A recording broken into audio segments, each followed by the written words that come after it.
Okay. It should be good where it's at. Alright. Cool.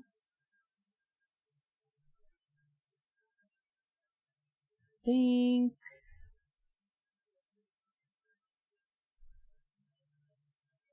Okay.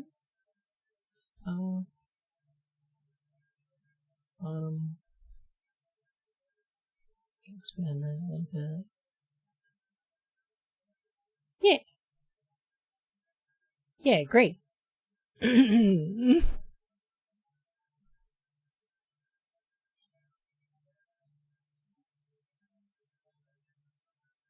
Saw a post with an old Bell System information plate on it while I was having a bike ride today. Ooh. This is one of Bell Laboratories' science educational videos. They made a whole series of these. We watched a couple of them, which were directed by Frank Capra, I believe. I think we watched Our Mr. Sun, The Case of the Cosmic Rays, Hemo the Magnificent,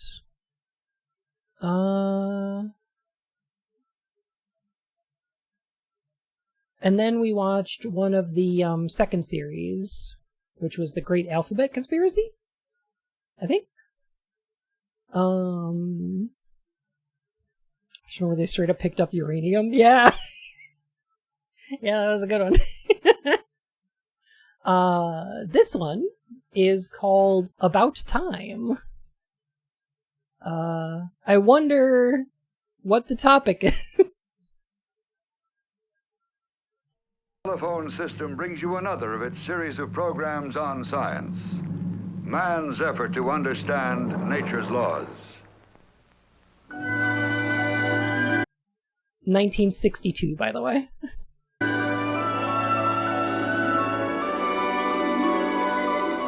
It is written, to everything there is a season, and a time to every purpose under heaven. Sure.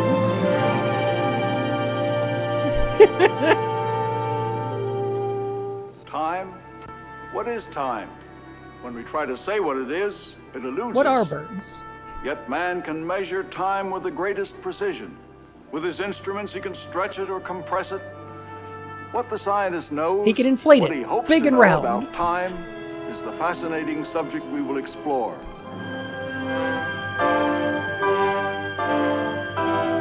In Technicolor. Alright, give me 1 second though. I gotta refill my water. And maybe grab a snack. Do y'all want to like grab a drink? And maybe a snack, and then we'll do some movie time. I'll be right back.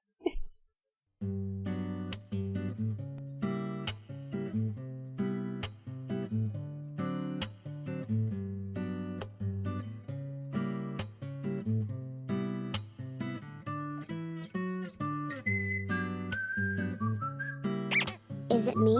Am I the sneer? They're gone. Shucks.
hello. I'm returned.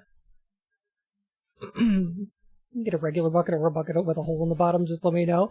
I don't like that idea, because I like my popcorn with a lot of butter. And like I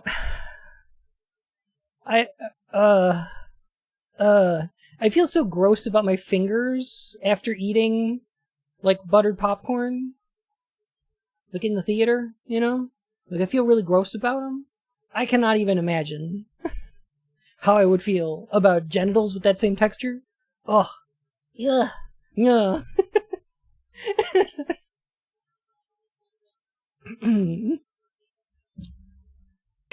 It's okay, Bon, we understand. Your dry cleaning bills are bad enough as it is. It's true.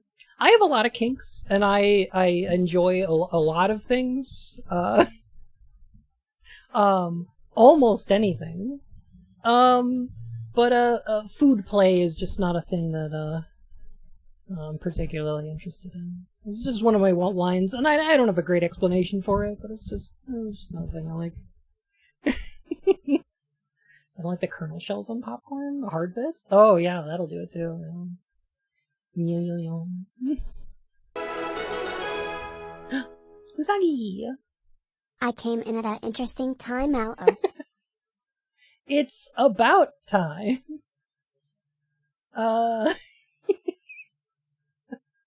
Yeah.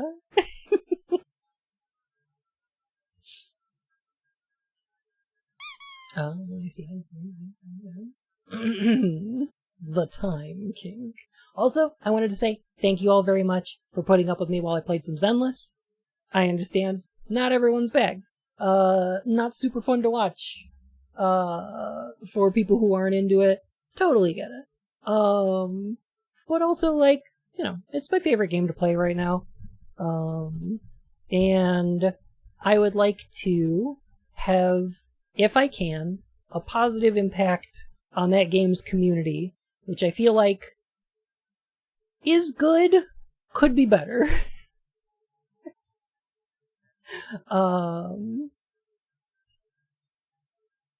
So if possible, you know.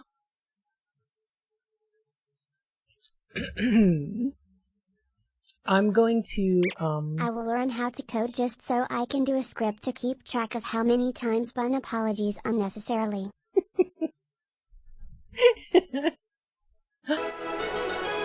Corgi!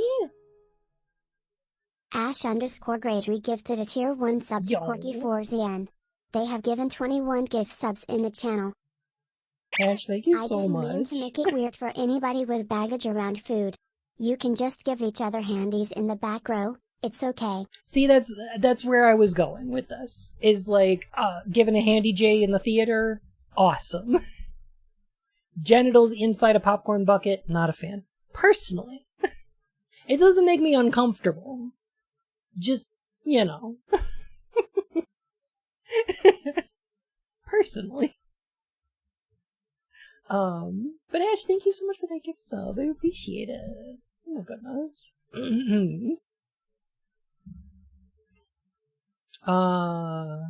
I'm going to be playing some more Zenless next month when 3.0 comes out. I think I'm going to play the start of Season 3 on stream. Because it's like... It's the big story patch. It's the start of Season 3, so... I'm probably just going to do that.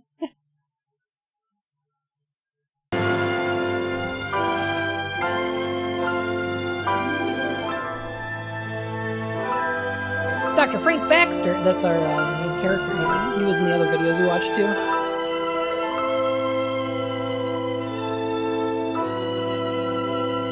I'm sorry, Crump?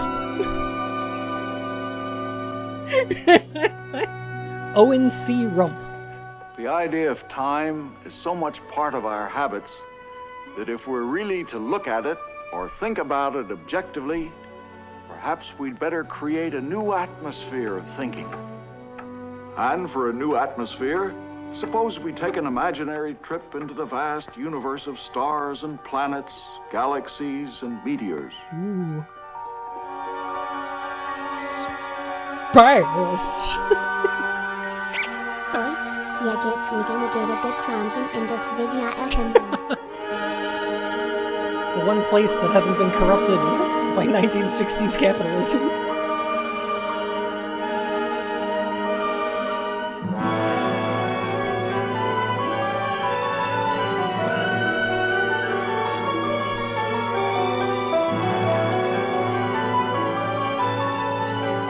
We're gonna learn about time and our perception of it from a scientific perspective in 1962. So that's what we're excited about today. Now, to set the stage for our story about time, suppose we imagine a brand new planet. We are seeing There. We'll give it a name, Planet Q. And the people there, as we imagine them, will be normal, intelligent people. This didn't age well.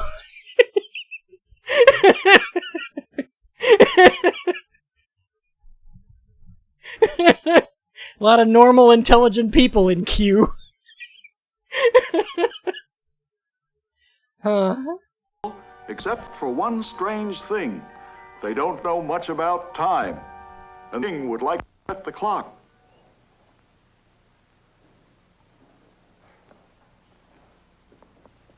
Sir? Are we ready to set the clock? I like the little cues on his lapels. Wait a minute. You're not John Delancey! What is this? Is this the Q continuum?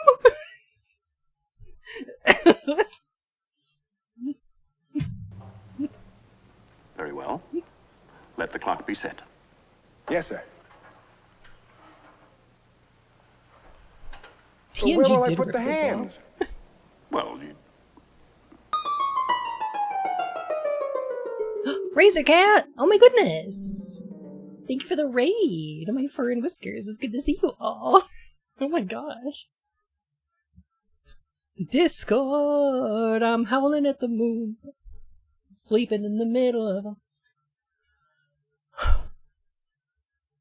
Oh my god. Good evening, buns and bun adjacents.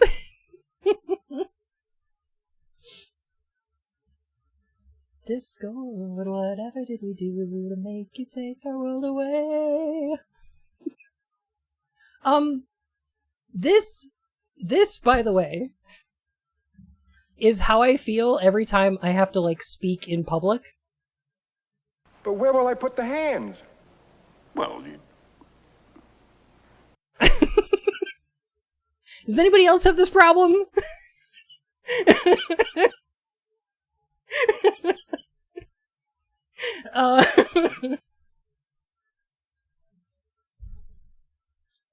Oh wait, I got an even better one. No.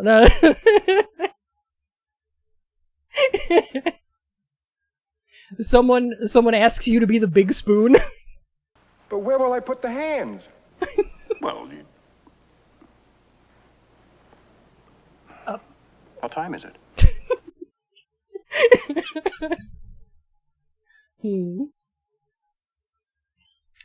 We did Duck Detective in one sitting. Yo! Started Golden Idol? Nice. Ah, Golden Idol's so good. And Duck Detective's a ton of fun. Of course. I'm glad you enjoyed. It's not quite the same as Obra Dinn, but it does scratch a bit of the same itch, I feel.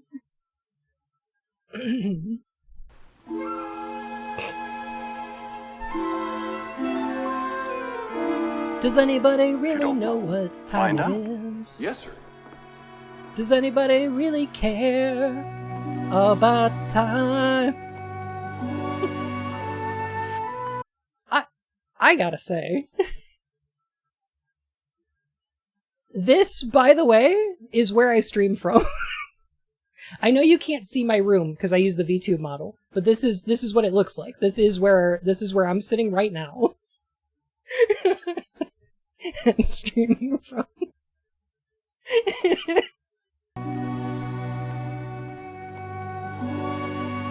Liar. Before we go on with the story, there's one more thing we've imagined here on Planet Q, an observatory.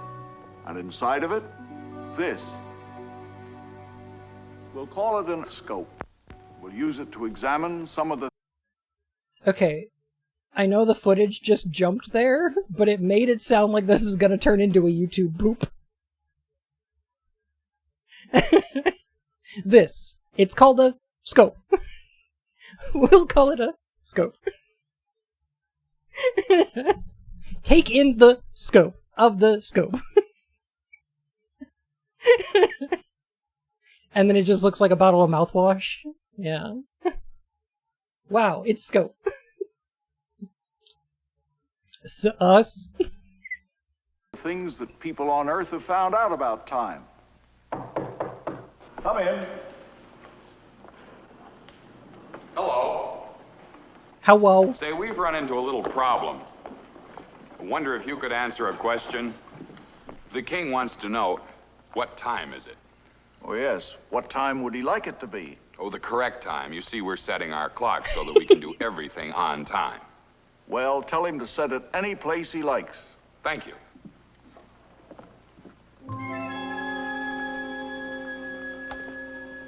Any place? That's right. Well, let's see. Tell him to set it Suppose we use up the his ass. Earthscope screen. Bring the Earth into focus. See what time it is down there.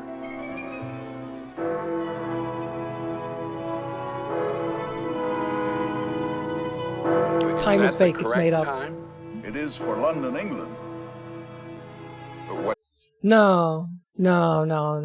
What year was this one? 1962!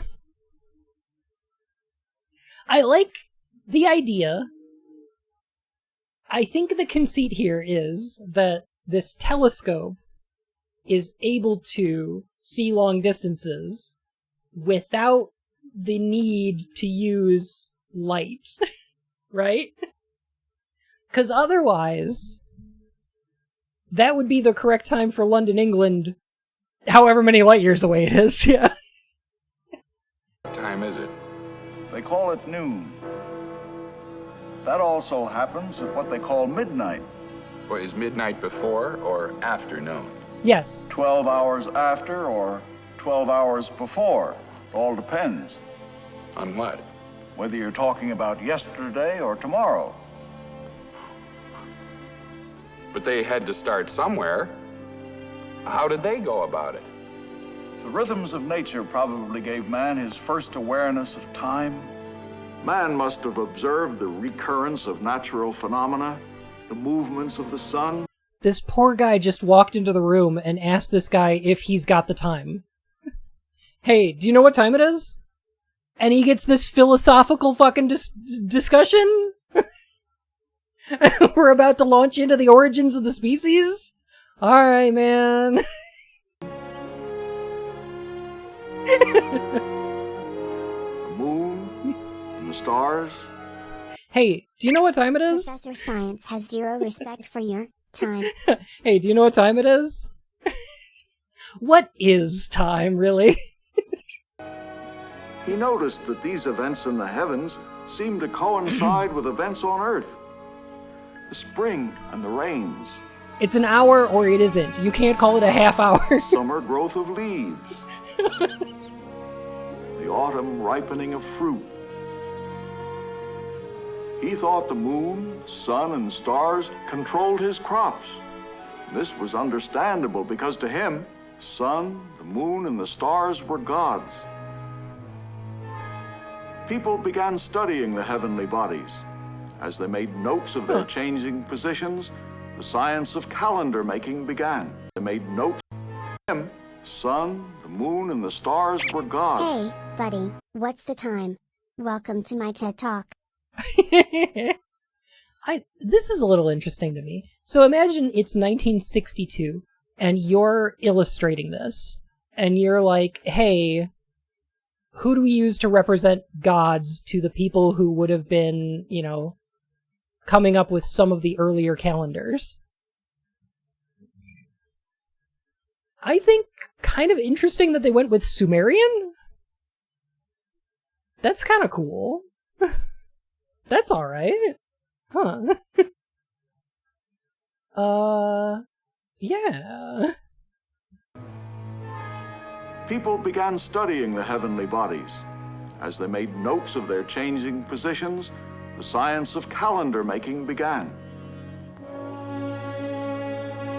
Almost every civilization labored to devise a workable calendar.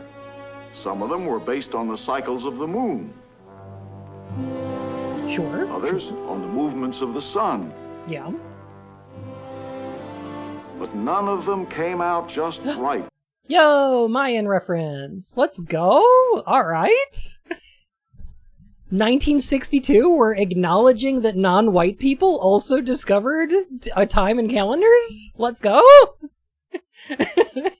Yo, there were people in the Americas doing science? What?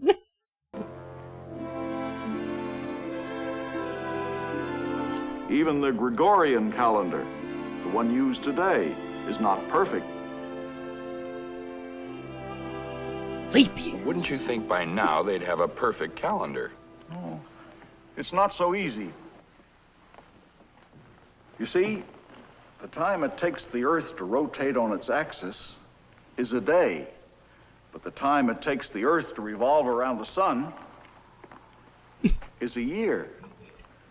But a year comes out to 365 days, 5 hours, 48 minutes, and 46 seconds. Oh.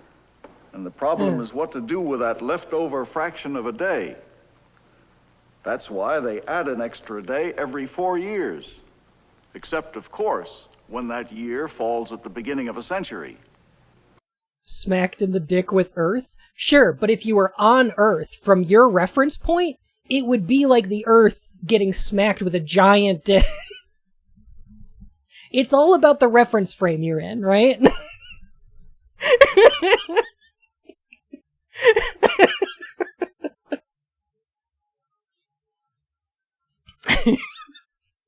Macro. Millions dead. Oh my god.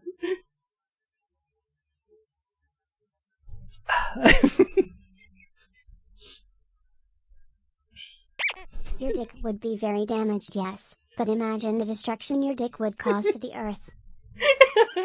It's fine, it's fine. Never forget. They cut that episode out of Asura's Wrath. Oh my god.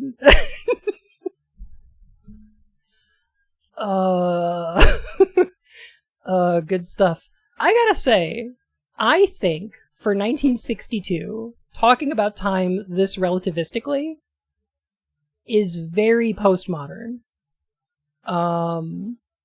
I think it displays a willingness to engage with the idea that these concepts are all sort of ephemeral. We've made them up. We're engaging with them as systems and things that have existed because of convenience and a historical context. And I think that's cool and smart and kind of based. Of course. But they add the extra day every 4th century. Of course. But it's still off 26 seconds a year. So they call it a calendar, but it's still off 26 seconds a year. It's very interesting. I thought so. And after we get the clock set, we'll get a calendar. But one thing at a time. Yes, sir. Just explain to him That we need to know the time to eat, to sleep, and so forth. Just any time won't do. Well, early man didn't regulate his habits to a clock. Does your planet have a sun? Does your planet have a day-night cycle? Perhaps you take the amount of time it takes sun to rise. I mean, at this point, And then Directed of said, the Earth by Franz double von it. Loon had just come out. And then you can divide that up however you want. We do 12 and 60 because duodecimal is really, really convenient for like doing halves and quarters and thirds and sixths just in your head. Like it's really convenient for being able to divide it quickly just in your head. But you could divide it however you want. Like if you want to do like a decimal like 10 hours or 20 hours in a day or whatever, you know, you could do that if you want. I wouldn't. All animals, including man and plants too, have a built-in time sense. I didn't know that. What about folks with shorter days? What, on the same planet? I think you just gotta decide on the planet, you know.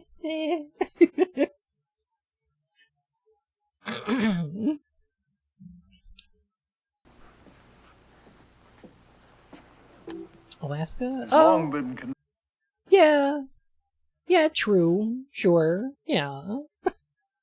Yeah. Yeah, like if you're closer to the poles. Sure.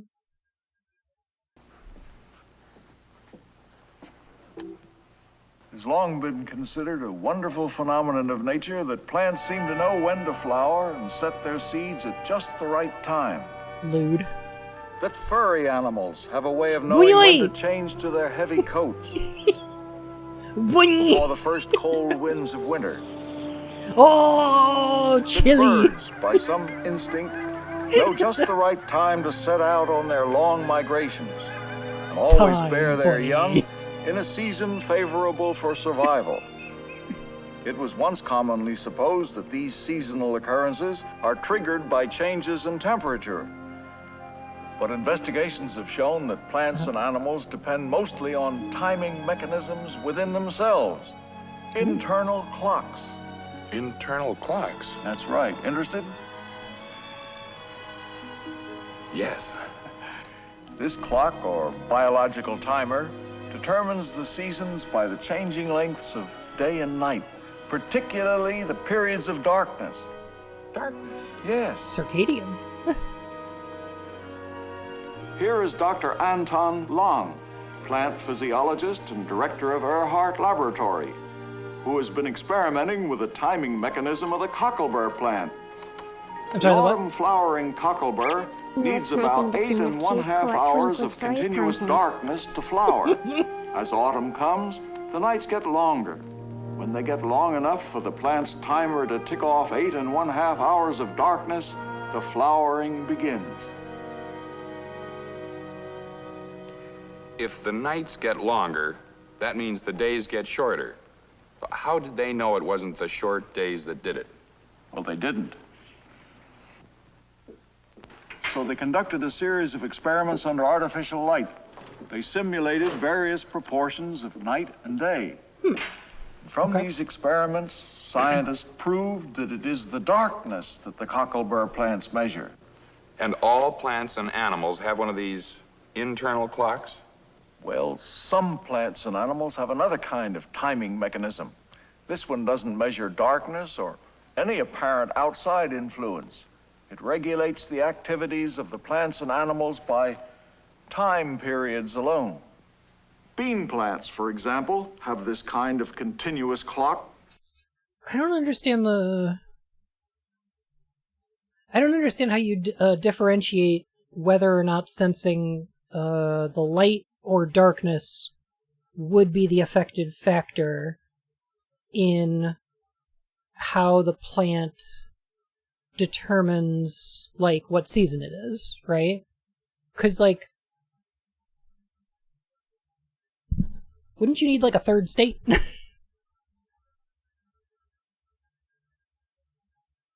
Because having more darkness is having less light. Necessarily, right? They don't necessarily line them up against 24-hour cycles. Oh, okay. Sure.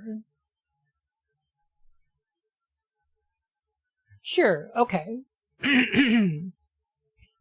So you'd have, like, control groups that get 24 hours of light, like permanent light. And you'd get a control group that has permanent darkness. And then you would create control groups that have, like, different amounts of those.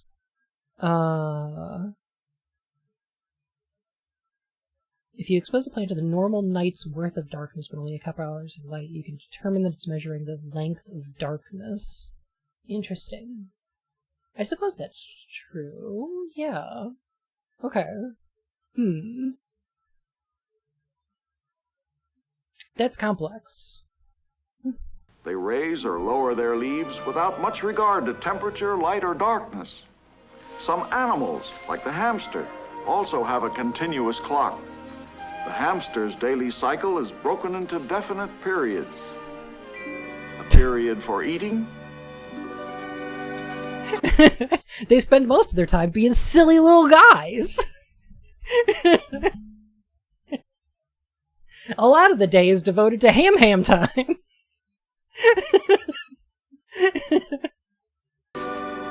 Sure. Period for sleeping. The fuck is a hamster? A period for exercising. His clock continues to run to regulate his cycles. Look at him even go. though he lives in continuous Look at him go. darkness or continuous light. Practically every kind of living organism seems to have some sort of built-in time sense. He's escaping. Scientists all over the world are trying to find out how internal clocks work. When they do find out, it may mean that And the the most cycles of important plants time and of the animals day, can be escape time. Yeah, get out of there. controlled, directing Hit their the bricks. energies into producing more food, more clothing, more shelter. That's quite incredible. But one thing puzzles me. What time is it? If man has a built-in clock like those plants and animals, How come I don't know what why time did it he is? need other clocks? He found that his internal time sense was not adequate for his needs, which are far more complicated than those of plants and animals. Man had to find other means of measuring intervals of time. So he invented a clock. Well, a type of clock. Yes. Actually, he stuck a stick in the ground and told Sticks are time like by the moving clocks. shadow. Yeah. This became the basis of the sundial. That's a cool one. The Egyptians developed a clock that measured time with dripping water. Ooh. And there were other clocks that measured time with I think people would be less stupid today if we had more educational media like this. Just to tell people what science has discovered to explain the process of how we worked it out in ways that people can easily follow. Yeah, I know. I think this stuff is cool. You know how this got made? The government paid for it. It was a government grant, government educational grants. They were like, hey, we want an educated populace, because those people will be better at developing technologies post-World War II. After World War II, the government was like, the more scientists and smart people we have, the better it's going to be for our society. And then, in the 1980s, it turns out, we've got enough smart people. We need more dumb people. Because otherwise the smart people are going to want stuff like communism. So we need to get rid of all education. Because otherwise people aren't going to vote Republican. So we need to completely defund all educational programs. So yeah, that's why we don't have this anymore. flowing sand. None of these early timekeepers could measure small intervals of time with any accuracy. I think it was literally a plank on the University of California cost reform platform that Free College was fostering communism. Yeah. In 1583, Galileo made a discovery which proved to be the first big advance in accurate timekeeping. Galileo? As he watched a swinging lamp suspended by a long chain in the Cathedral of Pisa, He noticed, by counting his pulse beats, that each swing took the same time. This is cute. So Galileo proposed using a pendulum as the basis for a clock. To keep the pendulum swinging steadily, the Dutch scientist Christian Huygens devised a mechanism inside a clock that gave the pendulum a little push at the end of each swing. How cool is The that? same mechanism also turned the hands on the clock face, counting the number of swings. It was the world's first pendulum clock, the grandfather of all grandfather clocks, and the grandfather of all our best timing methods. That's a good pun. I like it.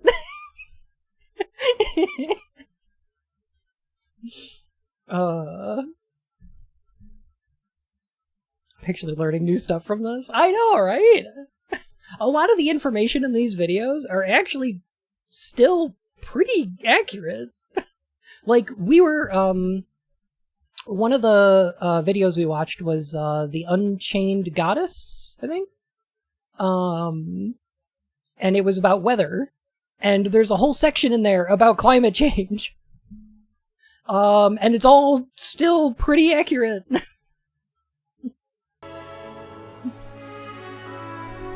For in order to measure time, you need something that will give you a constantly repeating movement, I was hooting a and rhythm. squealing at how good the Cosmic Ray video was considering when it was made. I know, right? Like, people back in the 60s were not stupid. We had a lot of good science. Yeah. Then count the movements. The more precisely these I'm learning. Lucky bun lore lucky bun blob lucky bun blob lucky bun blob lucky bun blob lucky bun Jeez. blob lucky bun blob. Thank you for 13 months. That's almost a whole Can year. we watch one of these a week or something like that? Because I love them. I would do that, but there's not enough. I think Bell Laboratories only made like 7 or 8 of these. The more precisely these movements repeat themselves, the more accurate your measurement of time. I don't care about beam plants, cockleburrs, and pendulums. Where do we set the clock? The man in the observatory says we... I'll find out for myself what he says. Off with his head.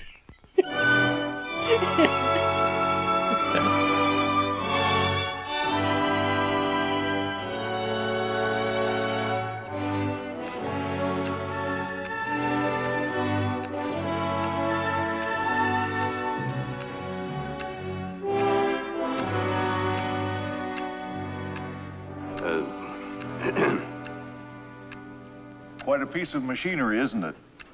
Yes, it is. What is it? A hairspring and balance wheel of a watch in slow motion. Oh, A sort of portable pendulum.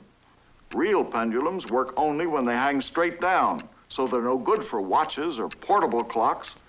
But this mechanism gives a I was hoping they would talk about these, because these are so cool. constant rhythm in any position.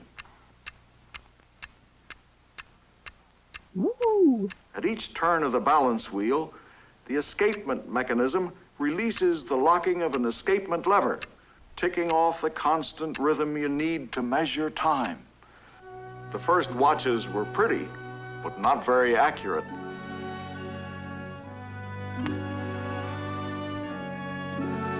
Then, as the Sure. old world began to expand across the seas, accurate timekeeping became really important.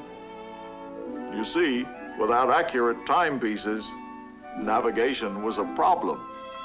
I just checked the sun's position and found out that it's 12. Is that Mel Blanc? Hey, wait a minute. Is that Mel Blanc? Hey, what's up, Doc? It's a problem. I just checked the sun's position and found out that it's 12 o'clock here. By this watch I've carried ever since we left England a month ago. What's up, it's clock? 9 o'clock in Greenwich. So, our position is 3 hours or 45 degrees east of Greenwich.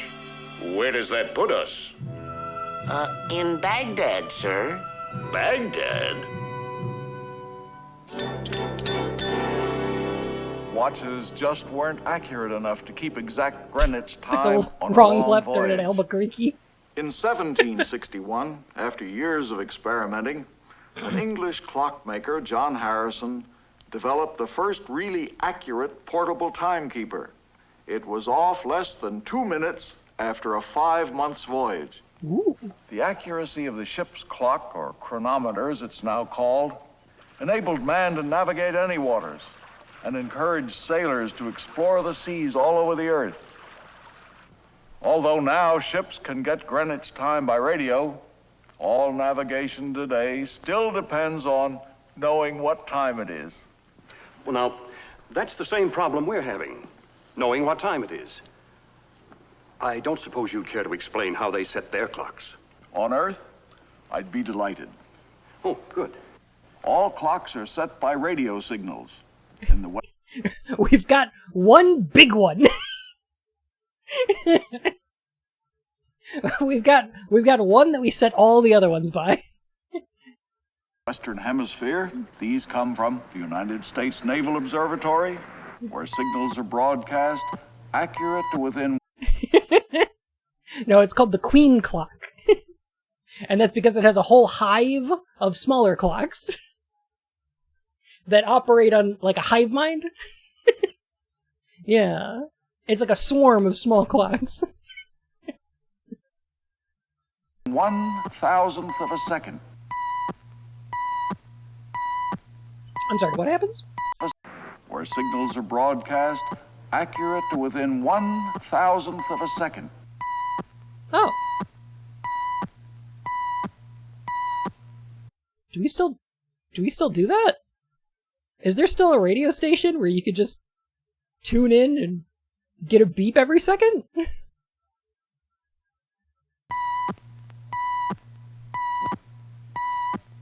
From such radio signals broadcast from various observatories, the clocks of the world are set. But where do the radio signals get their time from? From the official timekeepers. Special clocks regulated by quartz crystals. Quartz crystals? Well, what's wrong with pendulums? Okay. I have heard of quartz clocks. I actually don't know why we use quartz. Okay. I'm here for an explanation for this. Those other things. Balance wheels, they aren't accurate enough. Their rates affected by wear, movement, air currents, and temperature. Quartz crystals are less subject to these influences, but they give us repetitive movement, just like the pendulum and the rotating balance wheel. To the eye, quartz crystals seem inert, but actually, under the influence of an electric current, they vibrate, measuring off tiny and precise slices of time. These vibrations are added up by electronic circuits into seconds, minutes, and hours. Some quartz crystal clocks have a maximum error of 1/100,000th of a second per day. Well, No way! What? Huh. Do they... Wait. Can you play that back? Yeah, absolutely. How... They don't all have the... They're not all vibrating at the same... like, oscillation, right?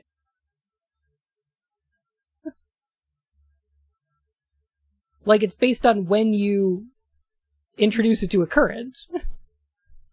Like the pendulum and the rotating balance wheel. To the eye, quartz crystals... You can cut quartz to vibrate at a specific frequency.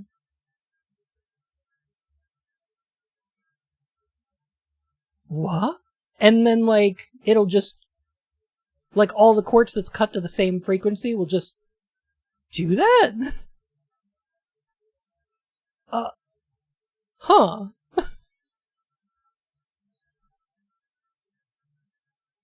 Wow. What? Wow. Huh. That is, some fantasy universe bullshit. Oh yeah, we just introduced an electric current to these fucking crystals. That's sci-fi shit. Like the That's just pendulum magic. and the rotating balance wheel. To the eye, quartz crystals seem inert, but actually, under the influence of an electric current, they vibrate, measuring off tiny and precise slices of time. These vibrations are added up by electronic circuits into seconds, minutes, and hours. Some quartz crystal clocks have a maximum error of 1/100,000th of a second per day. Well, that's certainly accurate. But if clocks are set by radio signals... So it'll be off by a second after 100,000 days?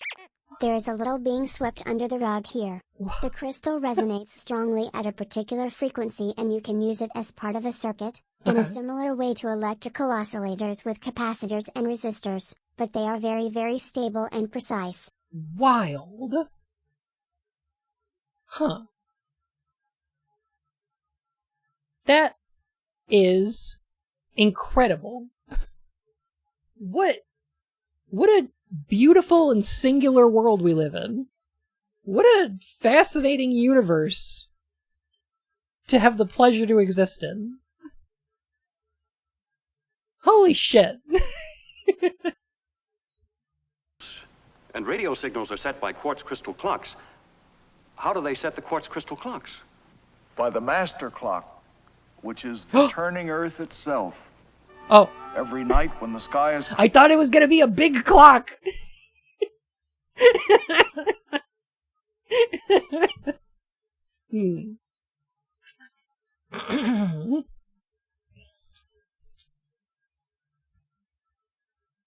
Clear, the United States Naval Observatory astronomers photograph stars through a fixed vertical telescope. From this, they determine the precise instant when the observatory passes directly under a particular star. Huh. The next night, they note again what time they pass under that particular star. Okay. Yeah, that makes sense.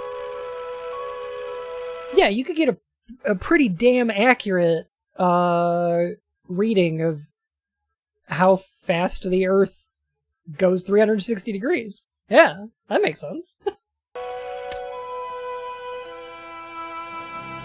Positions of the multiple exposures on the star plate are then carefully and accurately measured. Of the multiple They exposures look like it was eat at Joe's? Huh. Why would it say that? on the star. Quartz is what's called piezoelectric. Generates electrical charge. It's under physical stress. Huh. Wild. Huh. You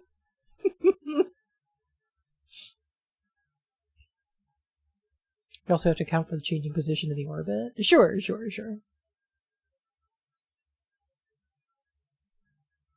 I can't imagine over a 24-hour period it would be that much, but... Depends on the star, probably, and the location of the telescope. Star plate are then carefully and accurately I'm sure they factor measured. that all in. The information is turned over to the electronic calculator,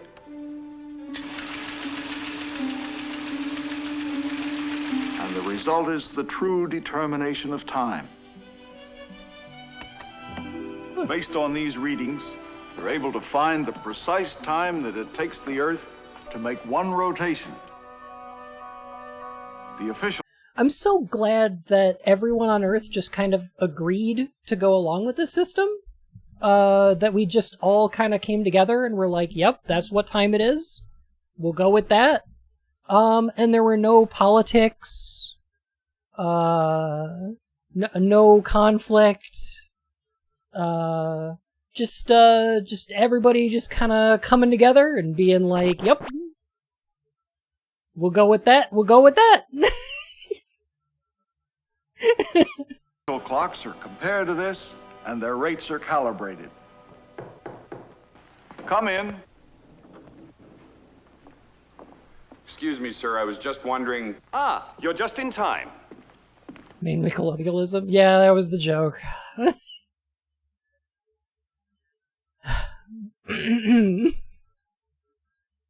What year is this? 1962! Which begs the question, how are you watching this on the internet if it's 1962? Fun, what you up to? I'm getting educated. We're learning about time.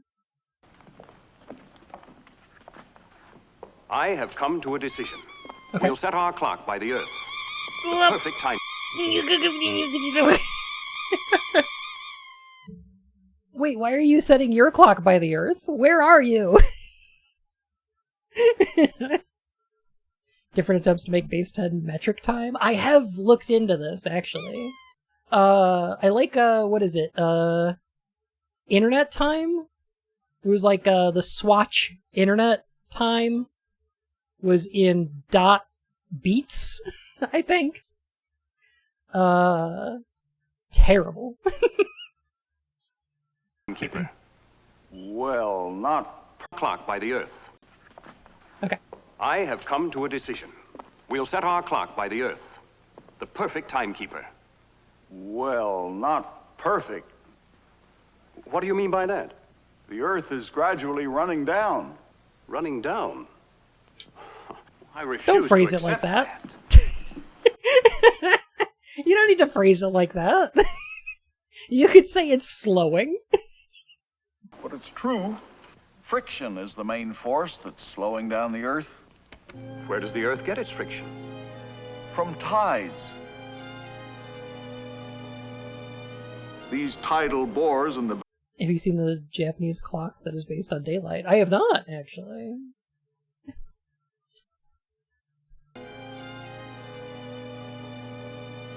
These tidal bores in the Bay of Fundy.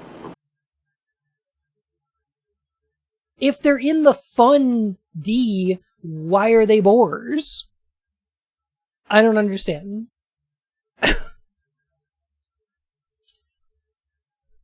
The Earth is undergoing a process scientists... It's got the word fun in it. It can't be boring.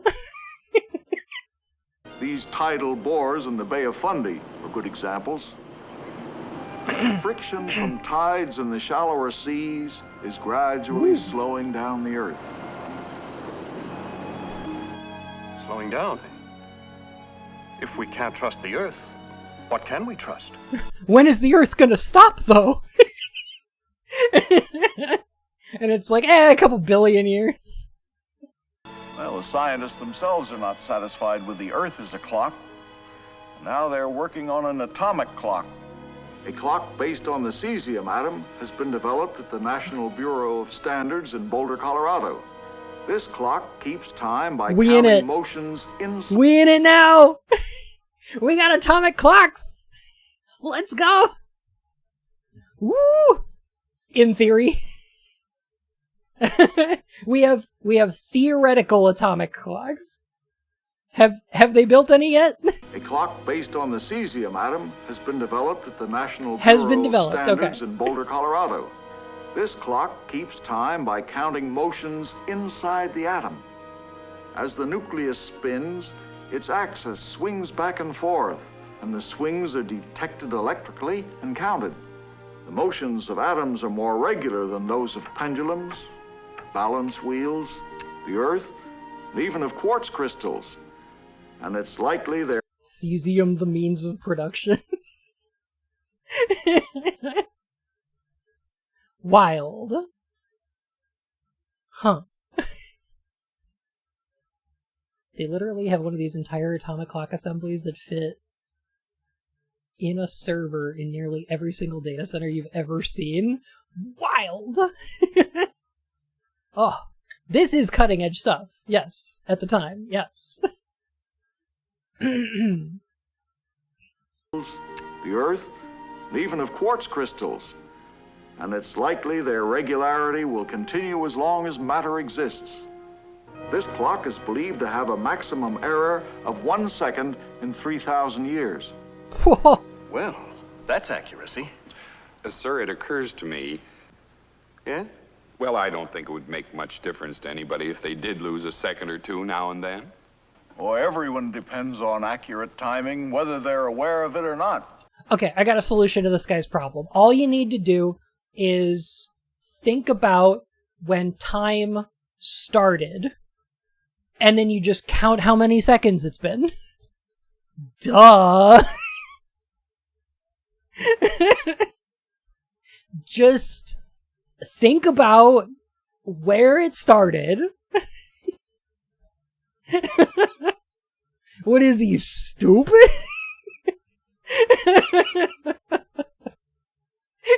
Blum. For example, with quartz crystals, it's the precisely controlled number of vibrations per second. Just that figure out determine- how many seconds there were, dummy. Exactly.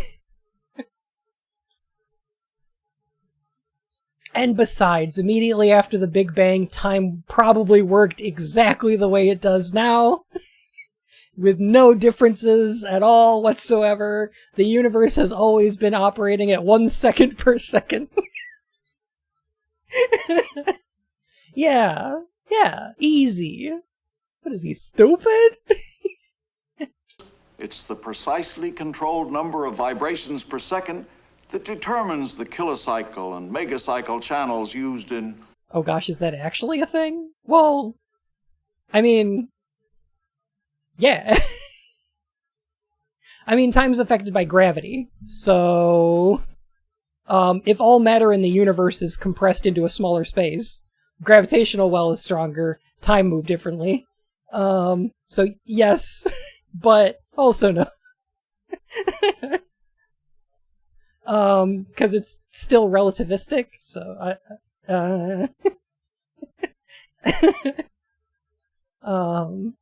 but yeah.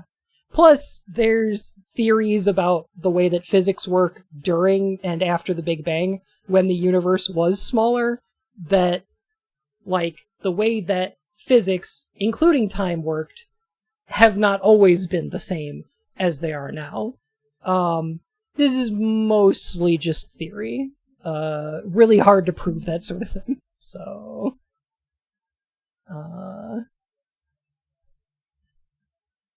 new record for most accurate clock? Wild. We just need to measure time outside the universe? Yeah, there you go. We just need to put a clock outside the universe in order to measure it. per second. I don't think they're gonna get into, like... Time and matter interact with each other, but the problem is both of them are gay, so it's difficult to know what happened before the both of them.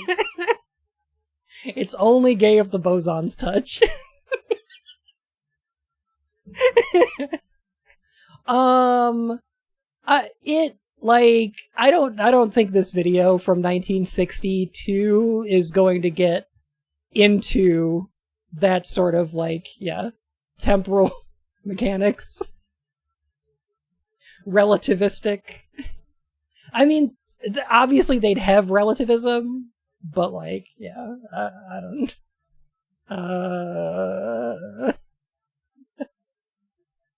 that determines the kilocycle and megacycle channel. Sorry, I need to... With quartz crystals, it's the precisely controlled number of vibrations per second that determines the kilocycle and megacycle channels used in broadcasting, television, Okay. in multiplex, where many messages travel a single cable, or Multiplex? travel a radio relay beam. Accurate timing of electrical impulses is the heart of all communication systems. An even greater accuracy in timing is needed by scientists who are constantly trying to get a more complete and accurate understanding of the physical universe. Yeah. And today, the quantity that can be measured more accurately than anything else is time. Well, I suppose such accuracy is important to a scientist and engineers. But still, 1 little second doesn't seem so important. Really? Oh, a second is important. He says to a Take a scientist. look.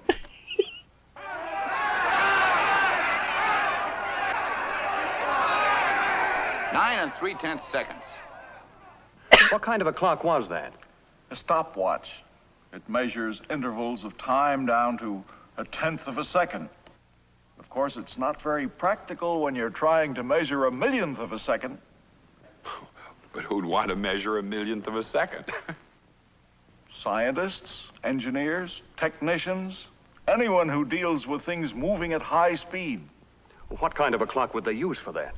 Usually a cathode ray oscilloscope. Never heard of it. Basically, it's much like a TV picture tube. Nurian, did you know that I have a I have a point redeem? I have a tip redeem of talk.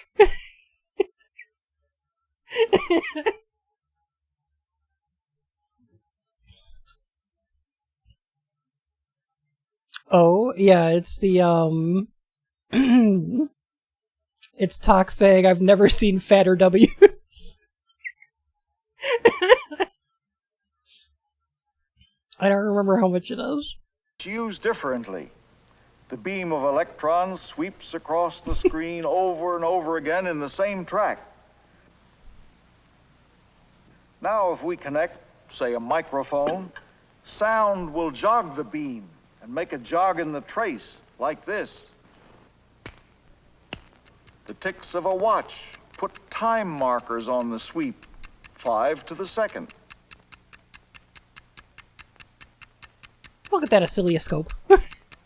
When we speed up the sweep, the time between ticks is stretched out to full screen. Speeding up the sweep still more, and using an electronic timer, Sweeps. we can put And the on creeps. markers of 1/100th of a second or less. I've never seen fatter W's. I'm using Measure this the for science. Thank you, Sweepium. I appreciate it. Kind of quiet. You should turn that up. I love Phantom Tollbooth. One of my favorite movies. One of my favorite books. Stellar. What? What?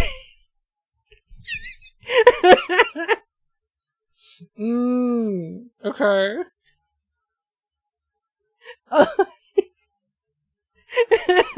Blem. What in the zero time dilemma is this? I'm worried they're gonna put Sigma here. Yes. We're going to shoot time with Sun. Luna, you have to shoot time. Oh my god. 1/100th of a second or less. And measure the speed of a bullet as it cuts 2 wires only a foot apart.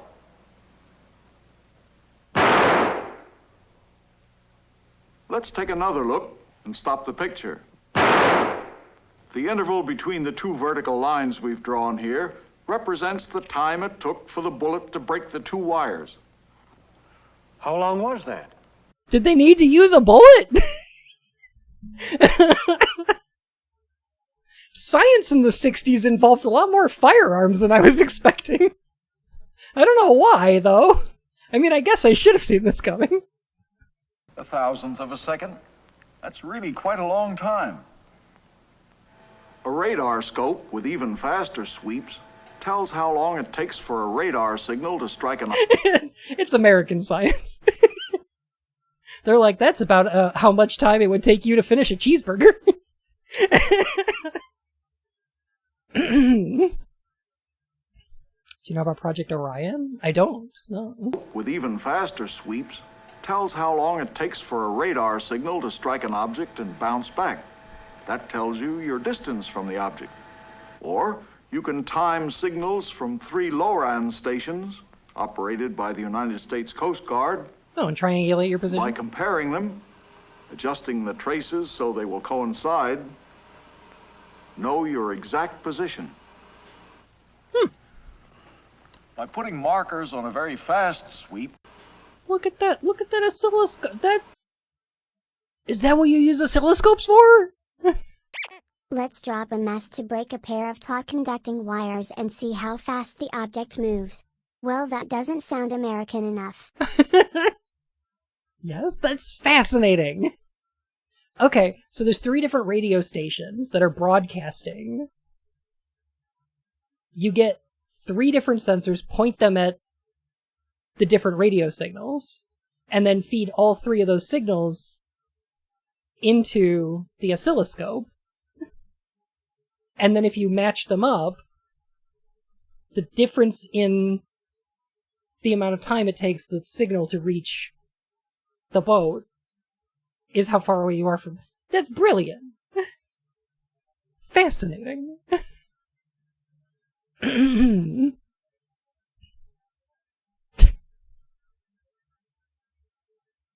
That's true, Winter. It's just GPS? Yeah. A GPS uses the same thing but with satellites, right? Know your exact position.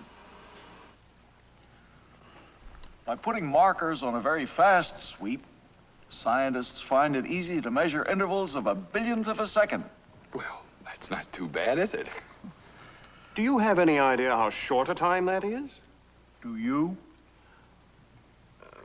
Frankly, I don't. No, I'm afraid I'm a human being. I don't have a concept of a billionth of a second. No one does. Your brain is not built to do it, I'm afraid.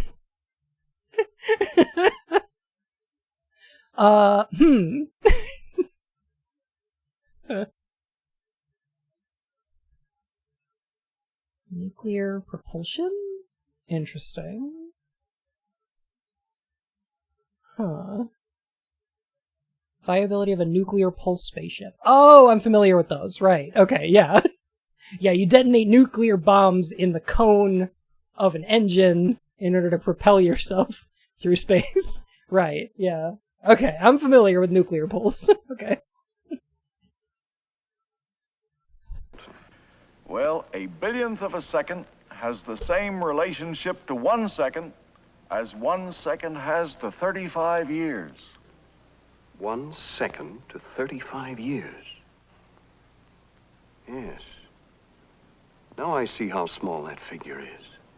And even a billionth I don't of a think you second do. is long compared to the much shorter times that scientists have to deal with. Although the atomic world that makes up this drop of water is still hidden from the eyes of man, we know a good deal about how these bits of matter behave, how they move, and in how short a time. In this drop of water, there's a vast number of atoms in constant motion, and just one of these atoms will have 10,000 collisions in a billionth of a second. And in the time between each of these collisions, the outside electrons of the atoms would go around 100 times. And in the time it takes an outside electron to go around just once, the inside electrons would go around 100 times. And in the time it takes the inside electron to go around just once, the particles in the nucleus of the atom would vibrate 100,000 times. These are the tiny intervals that scientists must try to measure.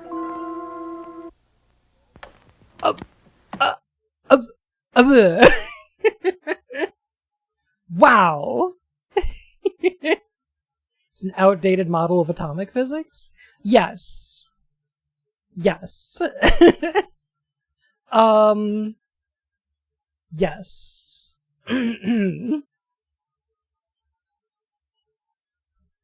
But actually, not that bad. It's friendlier for most folks to imagine. Yeah. It's like continental drift compared to, like, plate tectonics.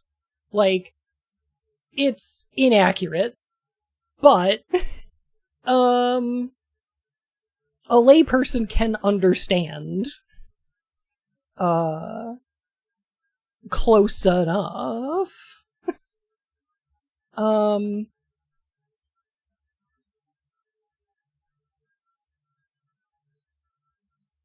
This is much as the class, but an introduction. Yeah, for sure. They're covering, like, this is a video about time. We're not going to talk about the structure of particles. Plus, I don't think that the existence of, I think we had the existence of atomic particles. We knew about the existence of subatomic particles. I don't know if they were solidified as, like, proven science yet. I think they were still theoretical at this point. Probably. 1962? Not sure. Theorized quantum foam? Yeah. We knew about neutrinos and stuff long by this point?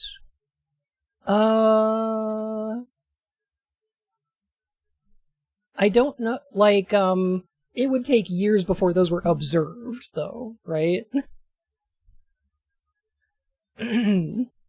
Orbits are just a very friendly abstraction. Yeah. Electron clouds are definitely understood? Okay. Fascinating. This is just mind-blowing, though. This is just wild. Although the atomic world that makes up this drop of water is still hidden from the eyes of man, we know a good deal about how these bits of matter behave, how they move, and in how short a time. Actually, if they were giving us theoretical information in this, they probably would have just told us. They probably would have just said that. Because these videos are usually pretty good about telling us what they do know for sure and what they theorize or don't know yet. They did that in that video we watched, Our Mr. Sun, where they were talking about the Coriolis effect, and they were like, yeah, we're not really sure why temperatures just above the surface of the sun are so much hotter than the surface, but we got some theories. In this drop of water, there's a vast number of atoms in constant motion, and just one of these atoms will have 10,000 collisions in a billionth of a second. And in the time between each of these collisions, the outside electrons of the atoms would go around 100 times. And in the time it takes an outside electron to go around just once, the inside electrons would go around 100 times. And in the time it takes the inside electron to go around just once, the particles in the nucleus of the atom would vibrate 100,000 times. These are the tiny intervals that scientists must try to measure. Jeez Louise. Remember to hydrate. Get them bouncy little buddies inside you.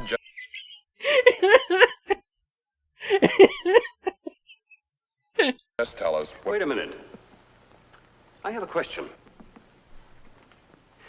You have been splitting time smaller and smaller. Now, is there any limit to how small time can be split? If there is such a limit, it would be shorter than the time it takes light, which is the fastest thing we know, to go across the smallest piece of matter, which is an atomic particle. This would be approximately 1/millionth of a billionth of a billionth of a second. Well, they wouldn't want to split it any smaller than that. Certainly they would. If they could. Wouldn't they? Yeah. Yes, if they could. You see, if there... This is so cute. This conversation is great. I love this. This is like in Look Around You when they're like, what's the largest number? But like, no, what's the smallest unit of time possible? And I think that's a pretty reasonable, like, explanation. That's wild.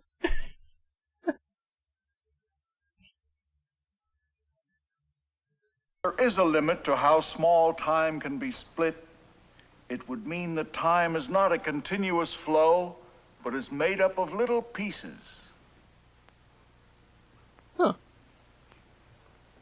Little pieces of time. It's unbelievable. That's because our... It is, but it's like, it's what we do to it, right? Like, we divide it into seconds and minutes and hours and whatever, but like, huh. I guess I never thought about it like that, right? Wild. Because obviously, like, seconds and minutes and picoseconds and whatever, Planck seconds, yeah.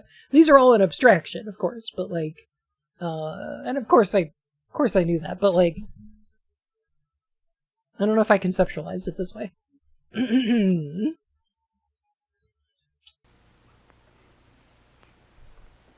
Little pieces of time. It's unbelievable. That's because our feeling of time is limited. We can grasp only those intervals we're familiar with. I doubt neutrinos were on everyone's radar then. We had, there is another video from these same people that we watched that was about atomic particles, and it was called The Case of the Cosmic Rays? Question mark?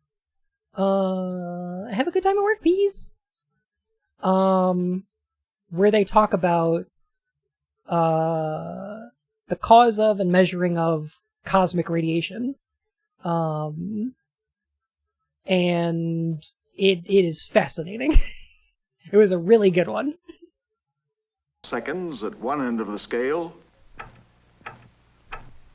Hours. Days. Months. And at the other end, the number of years in a lifetime. This is a very small range in the middle of the vast scale of time. The infinitesimal fractions of seconds at one end and the billions of years at the other.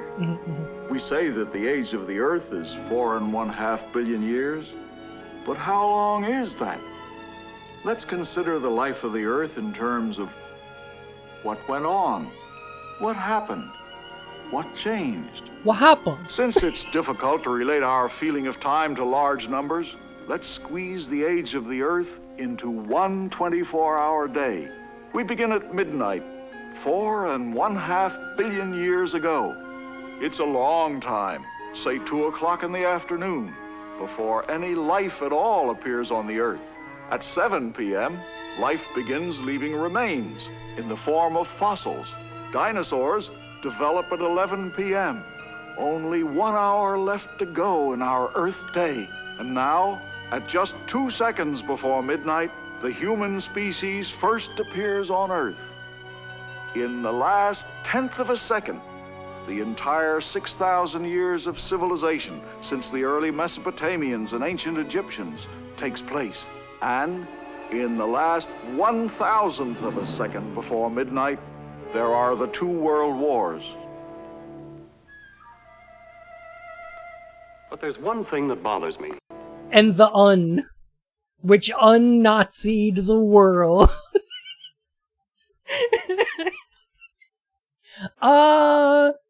This does, I think that this does a really good job of, not only conceptualizing, the idea of how long the Earth has been around, how long humanity has been around, but it's also tying back into the theme, because they're talking about, you know, time. So relating one time scale to another, making it like a 24-hour day, is something that is like really good for like us to be able to conceive of these things.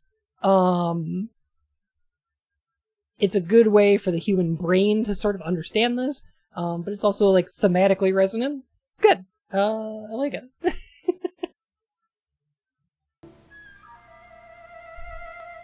But there's one thing that bothers me. Just one? If people weren't even around most of that time, how do they know what went on? And when? Well, perhaps a geologist should tell you about it. This is Dr. Gerald J. Wasserberg. The events in our natural history and the times at which they occurred can all be told from rocks. By examining the fossils, the minerals, the makeup of the rocks, we can tell what happened and the sequence in which these events happened. This is... I really want him to introduce us to his pet rock. This one is called Franklin. He is a sedimentary. 70s? I know! Oh, it's such a shame that this guy doesn't have a pet rock yet. They haven't been invented. What channel was this on again? I found a playlist of these right here. But they're also available on, these are also available on the Internet Archive, and they're called the Bell Science series of videos, or Bell Laboratories science videos. By using radioactive elements as our clocks, Geologist, we can it's ask... all written in the rocks. The rocks know everything. All of Have a good natural night, law was guys. witnessed by these rocks. All you have to do is ask them. And he just picks one up and he's like, "What's that? No, I can't do that. No, that's... No, I won't kill them all. No." Answer the question, when did certain events happen? We know, for example, that in 4.5 billion years, 1/2 of the uranium in a rock turns into lead. By measuring the proportions of uranium and lead You're in just a given picking... rock, I'm sorry, is that uranium you're picking up?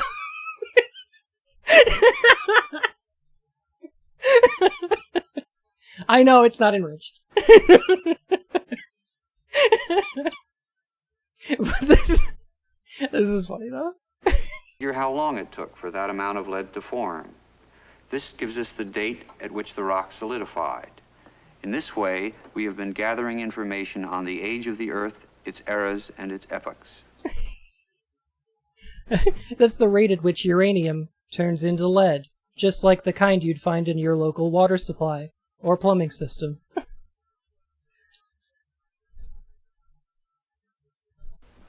They see all that in rocks? Yes, rocks hold the secret of our past. They're the only history of the Earth. It's all there in the rocks, waiting for man to discover. Some places, nature has given man an opportunity to see the changes that have taken place over vast periods of time by exposing a sequence of layers, preserving for us a long record of Earth history. Records that show there were once deep waterways where mountains now stand, large land masses that have been lost to the seas, and the Earth is still changing. The same forces that have changed the face of the Earth in the past are still at work. Wind, rain, rivers. The undeniable sexual allure of geology. Glaciers.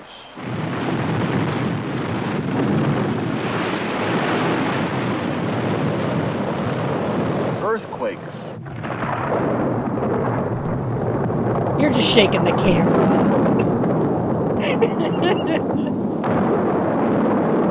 And volcanoes. Oh, look at that megama.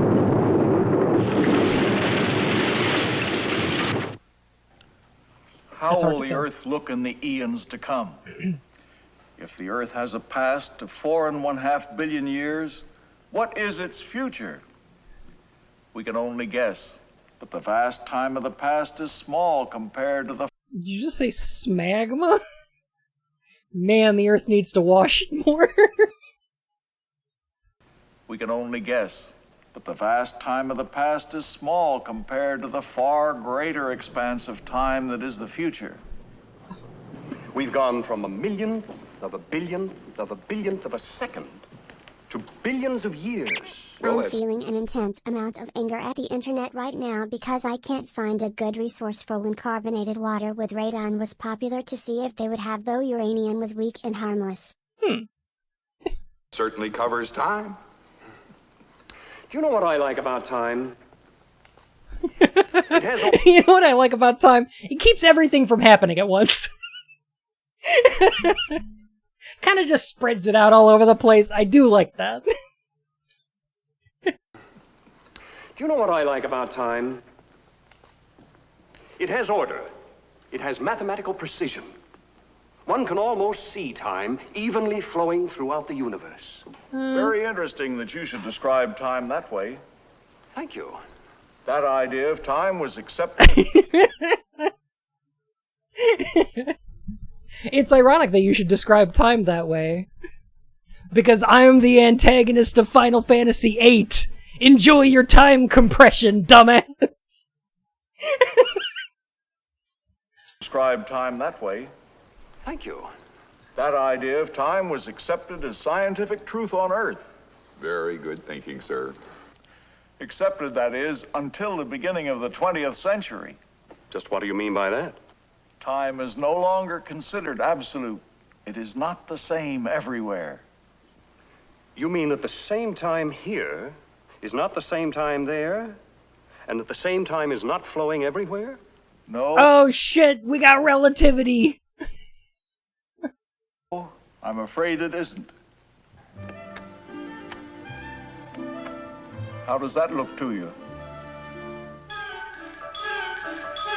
They're moving too fast. Oh, much. How does it look now? Too slow. You mean that one group's moving slower and the other's moving faster than we are? Well, yes, we're moving normally, but they're not. But if you were with those people, moving at their rate of speed, either fast or slow, it would seem normal to you. And I couldn't tell? Not if everything conformed to that rate. The speed an object falls, that water pours, the speed you talk and think, everything. When we look at those people moving at different time rates, they look peculiar to us. They look peculiar to each other. And to them, people moving in our time rate would look peculiar. Well, that was an interesting demonstration, but I still can't believe that in real life, time could flow at different rates. Well, scientists have found that time rates are actually different under certain circumstances. Okay. Under what circumstances? Well, for one, the faster anything moves, the slower the time rate for everything connected with it. You'd better tell me that again. It does based on how deep you are in a gravity well? Yes. Yes. Yes. All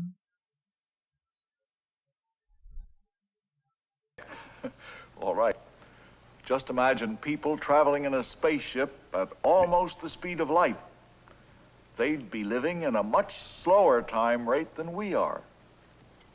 They would, eh? Well.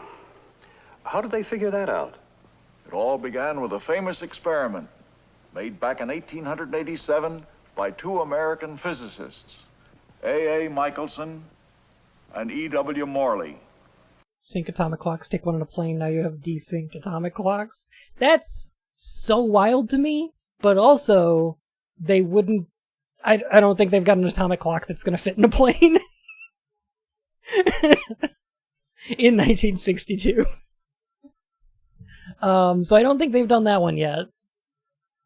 The faster you move, the slower time move is so confusing to me. 'Cause, like... Huh.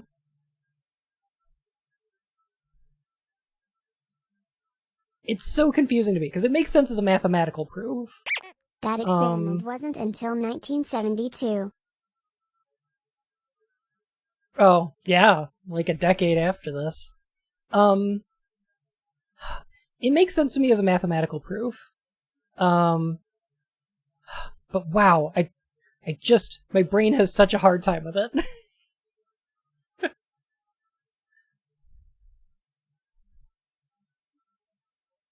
Supermassive rotating black holes actually drag space-time around in a spiral. A concept called frame dragging? What the? Real-life smear frames? No! What? A.A. Michelson and E.W. Morley. They wanted to measure... Because I feel like, okay, so... I understand this wrong, right? But, like, okay, imagine you're moving in, like, a 2D plane, right? And the idea is that light, in order to reach your eyes, needs to bounce off an object and then jump into your eyeballs, right? Now imagine you're moving away from that object at near the speed of light. Now, the light, in order to catch up with your eyeballs, is gonna take longer to reach you because it's got to outrun you.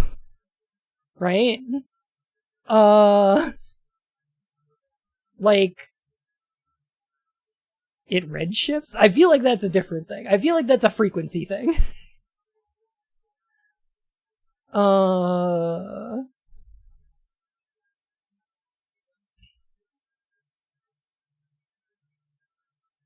Oh boy.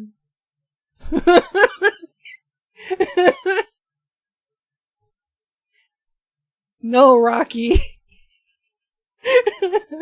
No. I gotta save this one.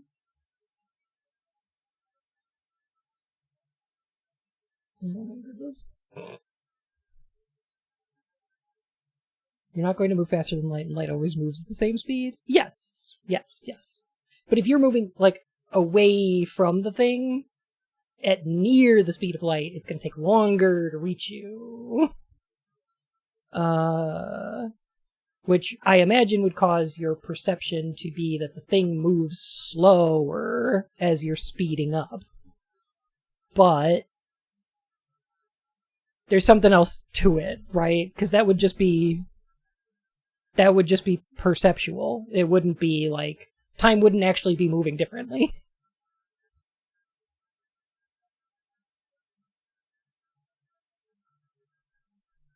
How fast the Earth is moving through space. So they set up an experiment based on a simple principle we all know well from everyday experience. We do. Well, let me show you. Now, suppose we're in a moving car. A train going in the same direction passes us much more slowly than it does when we're going in opposite directions. In fact, the actual passing speed is simply the addition or subtraction of our speeds. It was this principle that Michelson and Morley tried to use in their experiment. Only instead of sitting in a moving car, they sat in their laboratory on the moving Earth. And instead of a train, they used light. By comparing the speed of the light in various directions, they hoped to measure the speed of the Earth. Oh. Well, what happened? There was no effect. The light seemed to travel in the same speed no matter which direction it was going. In other words, it looked as if the Earth is standing still. That's impossible, isn't it? I thought it goes around the sun. Yes, they've known that for 400 years. I don't know if I've ever heard of this experiment. Huh.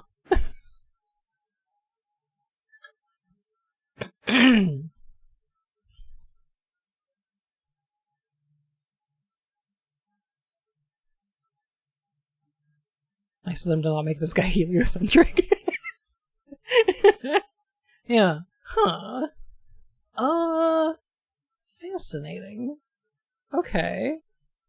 If you're moving near light speed, time is moving differently from you and your mass is changing. Interesting. Okay. Huh. So scientists went right on making more experiments to detect the motion of the Earth through space, but none showed any effect. How did they explain their way out of that one? Among those who proposed explanations was a young clerk in the Swiss patent office named Albert Einstein. I've heard of this. He said, of course the Earth is moving, but the laws of nature must be so constituted that there's no way to detect it or to prove you're moving without comparing or relating to something outside that isn't moving along with you. This is the principle of relativity. This kind of situation always make me feel, unfortunately, like there was a chat overlay for who went to grad school. Yeah. Huh.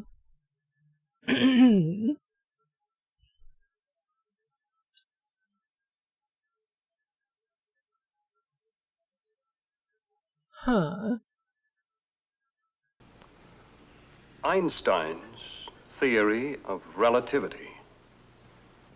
The first part of his theory, it's really not so hard to believe. For example, in a plane flying at a uniform speed, without any bumps or turns, you can't tell you're moving without looking out of the window. Sure. So, in order for Michelson and Morley not to be able to tell the Earth was moving, the light had to travel the same speed in either direction. And that was the second part of Einstein's theory. He said that light would always be observed to travel at the same speed, no matter how fast or in what direction you were going.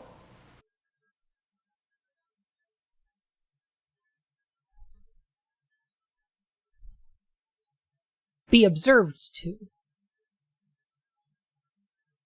Huh. You mean, if I were in a very fast spaceship, a beam of light would seem to pass me just as fast as it would you on the ground? That's right. Sounds impossible, doesn't it? But Einstein explained it by pointing out that the only possible way that two people traveling at different speeds can both measure the speed of light the same is that their measuring devices have become different because of the difference in their speeds. And so they have different senses of time and space. For example, if you were in a spaceship, to me on the ground, your clock would seem to be running slower than mine. Let's try it, huh? All right. With some simple animation, let's see why the clock in a spaceship traveling near the speed of light and the clock on the Earth measure time differently. Now, here's a simple clock, a hollow, transparent rod, a mirror on each end, and a beam of light bouncing from one end to the other. Wow. Okay. So, you know what's fascinating about this is that it's making me think that, like, okay, the universe is relative. And a lot of the times when, like, lay people, like me, non-scientists, think about relativity, what we're thinking about is, like, anthrocentric. We're thinking about, like, the relativism is always expressed in, like, oh, there's a person on a spaceship traveling this speed, and there's a person on Earth, or, like, you know, whatever. Like, it's always people-centric, because that's easier for, like, you to make a story about that explains this sort of thing. But it really seems like the universe is photon-centric. Like, it feels like the universe is relativistic to light. Above all else. Like, no, you're gonna conform to the speed at which photons travel. Wild. Huh. The thing that blew my mind was, like, when I learned that, okay. Y'all can correct me, because some of y'all know more about this than I do. This is kind of silly. But, what fascinated me was the idea that light, photons, right? They're massless. Which is why they can travel the speed of light. Because, no mass. Kinda. Yeah. Which confused me, because I was like, okay, well, mass is the reason that things are affected by gravity, right? Black hole, that's a big gravity well, light doesn't escape it. Why would that be? There's no way that light would be affected by gravity if it functions like if it's massless, right? Well, kinda. But no, it's because gravity affects space, and light is traveling through curved space. It's not that the light is affected by gravity, it's that, space itself is. So light is traveling straight through curved space. And that causes it to go down into a gravity well rather than escaping outwards. In most instances, there are black holes that emit light because of their gravity out of the poles, and it's really cool looking. But, you know, that sort of thing. Yeah, wild. There were compatible Galilean theories that would let gravity affect light. The problem was that light would not have been affected enough by even that theory to account for what was happening in reality. Interesting, yeah.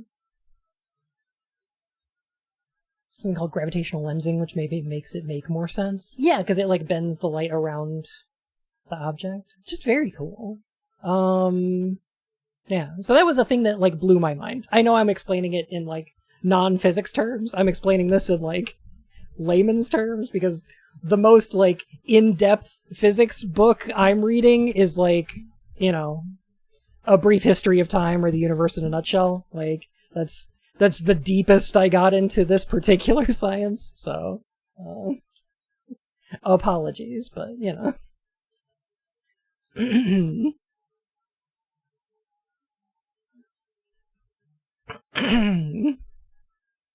My favorite science jokes, the bartender says we don't serve faster than light particles here. A tachyon walks into a bar.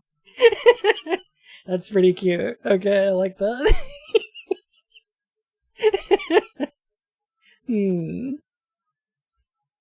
Poisonally, my favorite theory. Cheshire, how you doing? We're watching a 1962 science video about time. One of my pet theories, is that, How much do we need to donate to get Lucky Bun to read Meissner's gravitation? Oh, would that break my brain? Oh no. There's a question in science, right? Where, like, there's this thing that happened called the Big Bang, most likely. And it's when, I believe leptons outnumbered anti-leptons, and then, the universe came into existence. And it's a little bit inexplicable because, hey Renji, thank you for the follow, my fur and whiskers. There's no real way to tell what was going on before the universe existed. As, not necessarily as we know it, but, like, it's really hard to tell, what existed before, time and physics as we know it. You know, so there is a question, like, what caused the Big Bang? Why would matter outnumber antimatter? And, like, in what state did these things exist in before, the universe? And I think my favorite theory is that, physics worked differently enough that there were particles that were able to break causality, right? That the Big Bang was caused by something that exists in the universe, rather than something that would exist outside of it.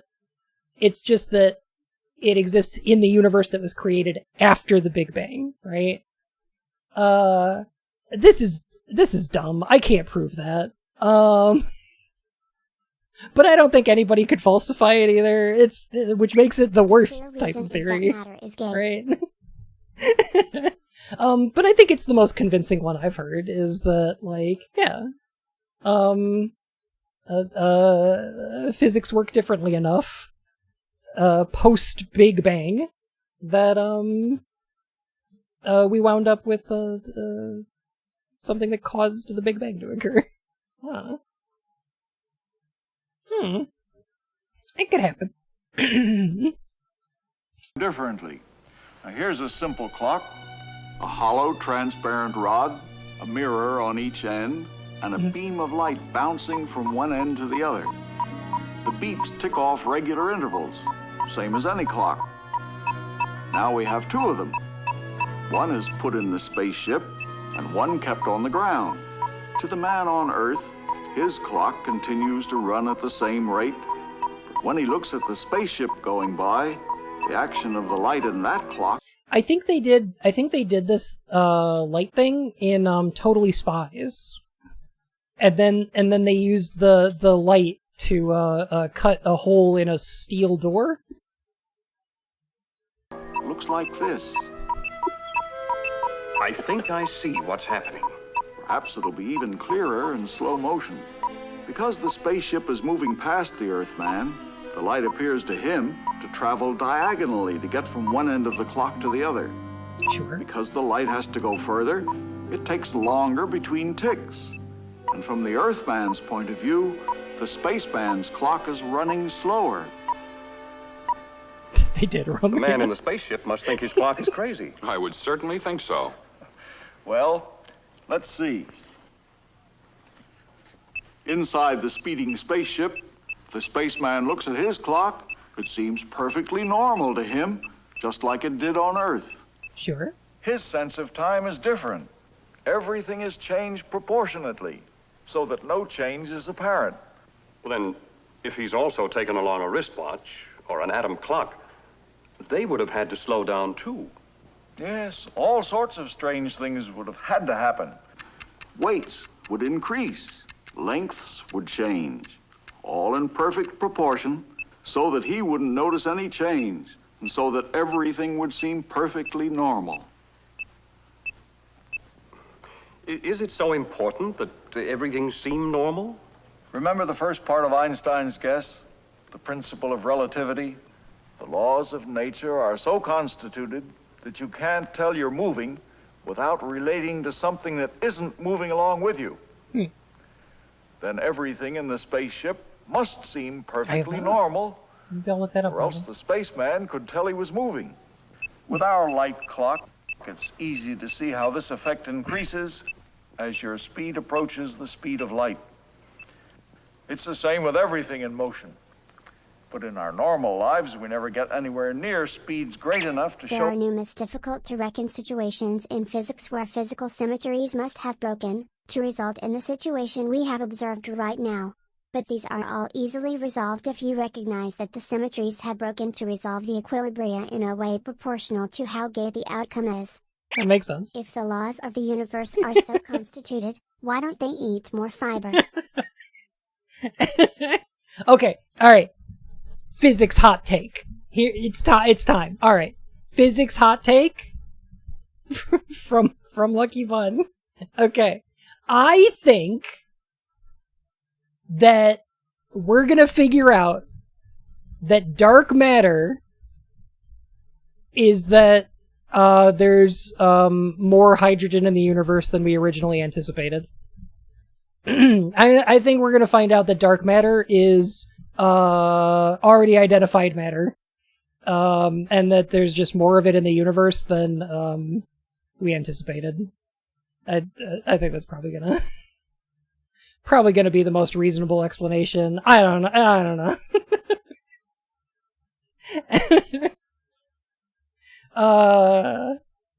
That's just my take. Non-physicist here. Yo, free matter. If you find matter in the universe, you can just take it. It's free. Hey, Roxy, how you doing? But in our normal lives, we never get anywhere near speeds great enough to show this effect. With our talk about that spaceship... The one you are, man.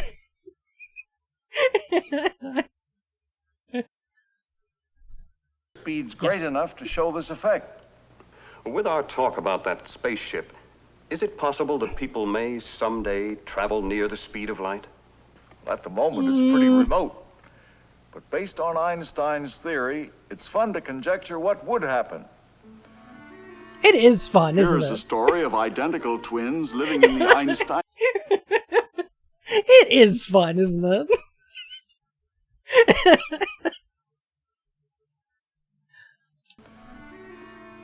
Here is a story of identical twins living in the Einsteinian future. Our twins, Peter and Paul. They're having an argument over who's to have the honor of being the first Earthman to travel to the distant star Arcturus and back. I want you to have the honor. No, you deserve it. Okay, that's cute.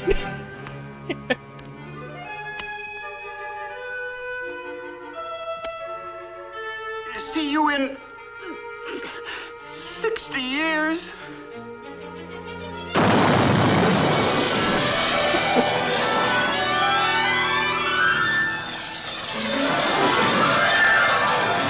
Although Peter was 83, he didn't want to miss his brother's moment of glory. Yes, compared to his brother, Paul was still a young man. He doesn't look 83. And then cucked his brother? Traveling near the speed of light, he aged less. What's going on here? Yes, time slowed down. That's right. The closer he came to the speed of light, the more Paul's heartbeats, with their periodic motion measuring time, would slow down, along with... Leptons aren't inherently charged, they're half-spins, so neutrinos are also leptons. Oh. His rate of breathing and other body processes. Paul wouldn't notice, though, because his watch would slow down to the same degree. How do you know that Einstein guessed right, and his theory is really true? Well, let's ask a physicist. Textbooks need to ask how much the twins paradox is affected by telling your twin to go fuck themselves. Huh.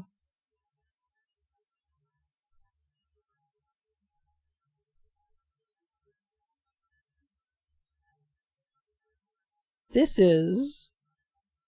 I'm still trying to piece together how this happens.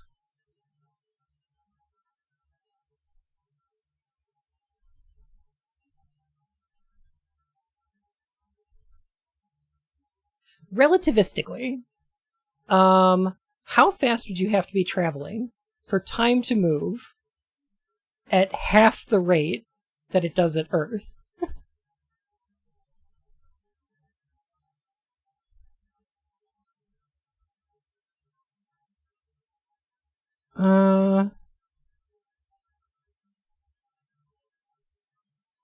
Oh boy.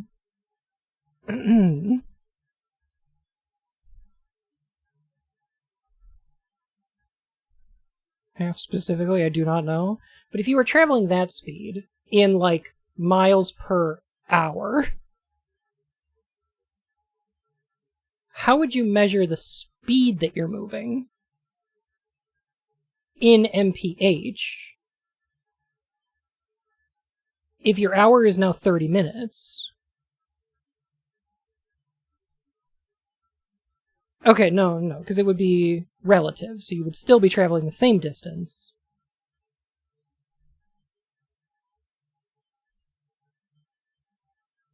No, somebody outside would observe you traveling twice that distance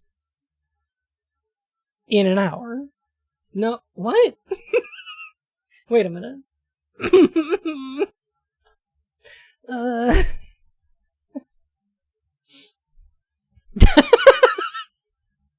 Oh, I love this.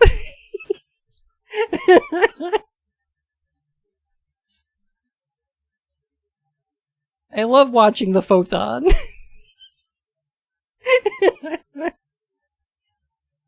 They'd just be going really fast and aging slower. Really?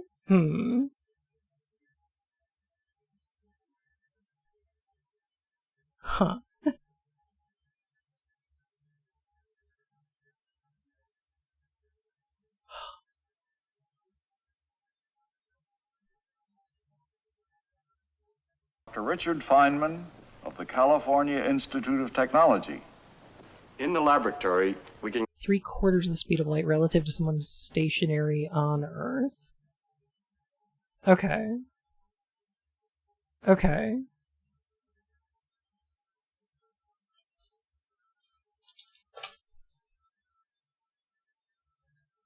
No, not cup. I typed...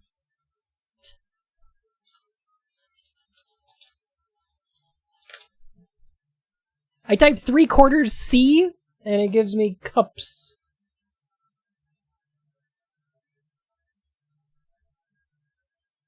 Is there not a calculator for this? God damn it. Whatever. Whatever.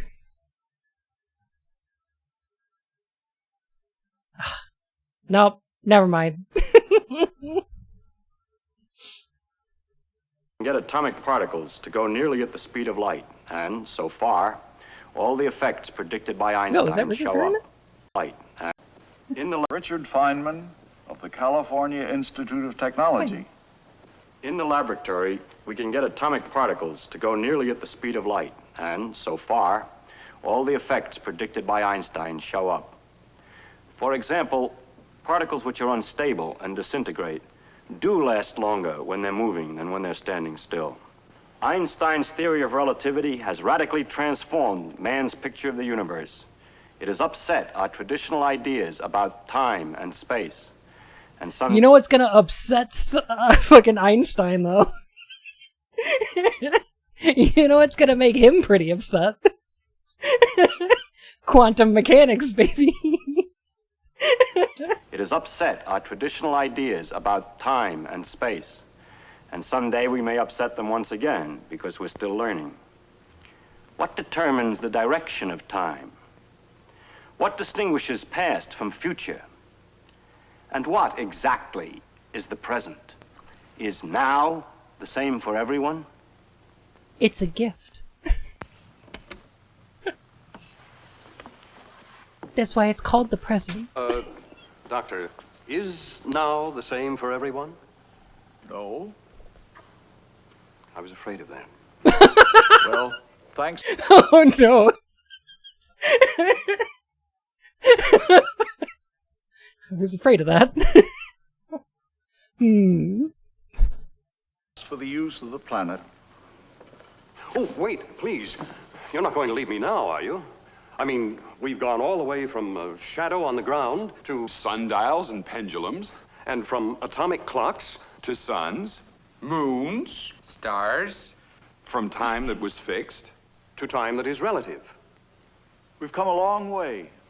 Yes, but now I have more questions than ever. Good. The more we learn, the more questions we have. In the beginning, you had only one question. What time is it? That's right. Well, where do I set the hands of the clock? Oh, that. You can set them any place you want. You mean because I'm the king? No. Wherever you decide to set a clock in the beginning is more or less arbitrary. However, once you've set it, that becomes your time, and all your clocks must be synchronized. Well, thank you. Now we can set our clock. It's 4:20! It's 4:20, baby! Sir? No!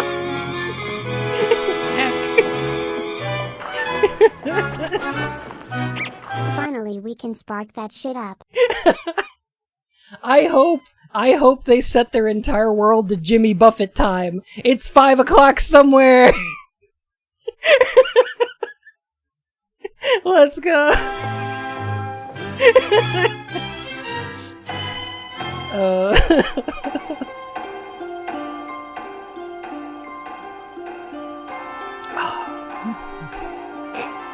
Well, for our purpose, that sort of winds up the story of Planet Q. Sure. But the story of time 86%? is just beginning. Wild. Stretching before us are who knows what complexities. That's so exponential. Perplexities, mysteries. How did time start? We don't know.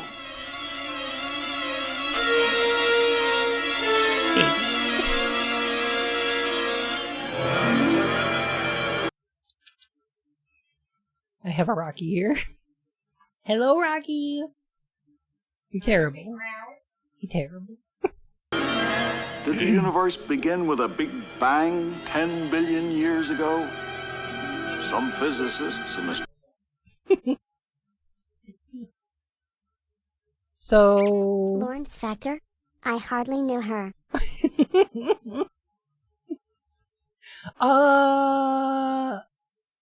Lorentz Factor, that's the guy who made Epic Mickey.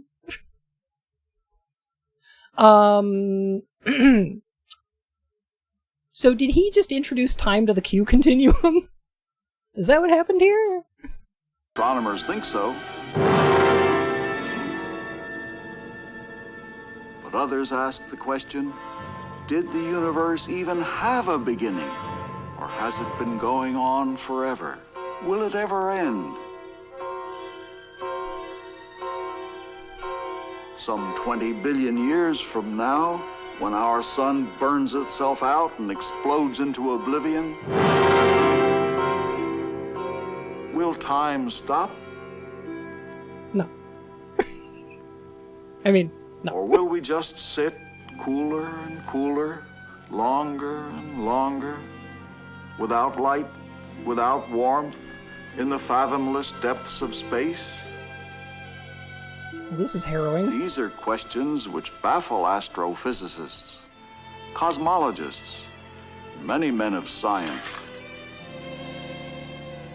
Men whose minds and imaginations are even now uncovering clues to the mystery of time, which has perplexed mankind for centuries.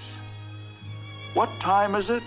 The answer may be phrased in terms of molecular action, the laws of nature. But more directly, what time is it is a question of our everyday lives. Will we just get cooler and cooler? I'm concerned that we're young. Oh, wait. Time is an anthropological concept. Traction of our arteries and our lungs, the beating of our hearts, the measure of our todays, Drink our your Ovaltine. tomorrows, our lifetime. Oh, that's cute. Yeah, it's a world map.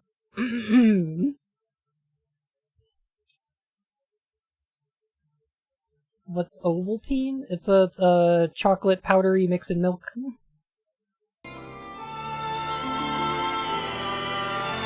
As written in Ecclesiastes, to everything there is a season, a time to be born, a time to die. Truly though, drink your Ovaltine. A time you to can just plant, still buy it at the grocery store. a time to pluck up, a time to cast away stones, a time to gather stones together, a time cool. to Where's every that? purpose under heaven.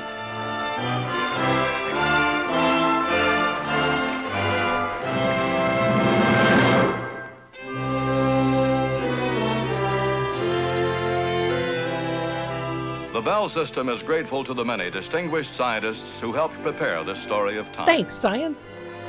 Our thanks to those who supplied and checked the scientific content. Oh. Thank you, Richard And to the Feynman. individuals and organizations who provided special material.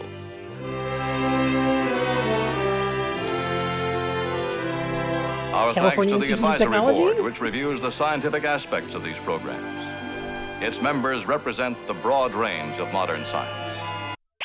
Okay, that did Ding. also just remind me that the University of Mexico has an absolutely incredible UNESCO Heritage Site for their primary campus. Ooh. Biology and genetics. Hey, Harry, how you doing? Medicine. Bacteriology and botany. Chemistry. Geophysics. Physics. Anthropology. Electronics and acoustics. Mathematics. engineering. To all these men, the Bell system is indebted for their support of this venture in public education through entertainment.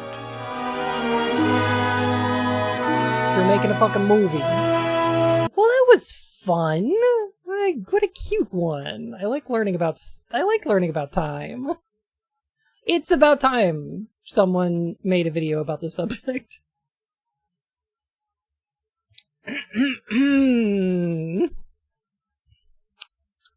Very cute. For something from the 1960s, it was introspective, open-minded, accurate. Yeah. Pretty cool. Pretty cool. It was entertaining and informative. And I think I enjoyed it.